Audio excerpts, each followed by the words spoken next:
Halo teman-teman, nama saya Armando Sitanggang. Saya dari instansi Kabupaten Tapanuli Utara, Angkatan 43, kelompok 3 dengan nomor absen 28. Kali ini saya akan menjelaskan konsep core values ASN berakhlak, yaitu akuntabel.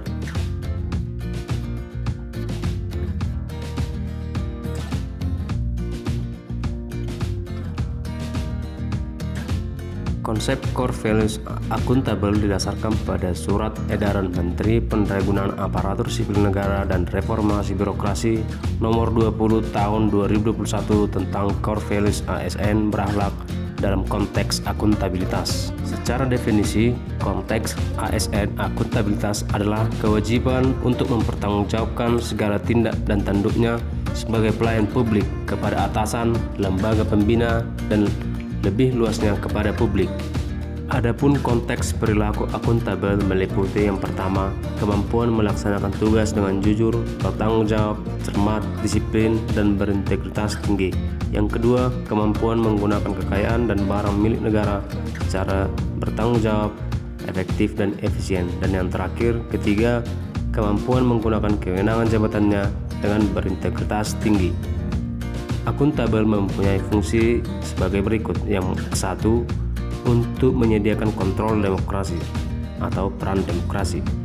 Yang kedua, untuk mencegah korupsi dan penyalahgunaan kekuasaan atau peran konstitusional. Ketiga, untuk meningkatkan efisiensi dan efektivitas atau peran belajar. Akuntabilitas dalam konteks organisasi pemerintahan meliputi yang pertama, transparansi dan akses informasi. Kedua, cegah praktek kecurangan dan perilaku korup. Ketiga, penggunaan sumber daya milik negara. Keempat, penyimpanan dan penggunaan informasi pemerintah. Kelima, membangun budaya anti korupsi di organisasi pemerintahan.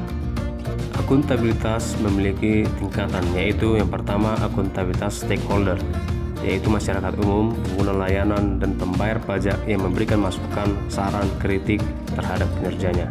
Yang kedua, akuntabilitas organisasi mengacu pada hasil pelaporan kinerja yang telah dicapai, baik pelaporan yang dilakukan oleh individu terhadap organisasi atau institusi maupun kinerja organisasi kepada stakeholders lainnya.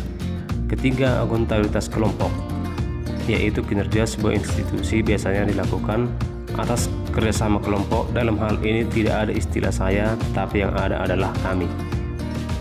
Yang keempat adalah akuntabilitas individu, mengacu pada hubungan antara individu dengan lingkungan kerjanya, yaitu antara PNS dengan instansinya sebagai pemberi kewenangan.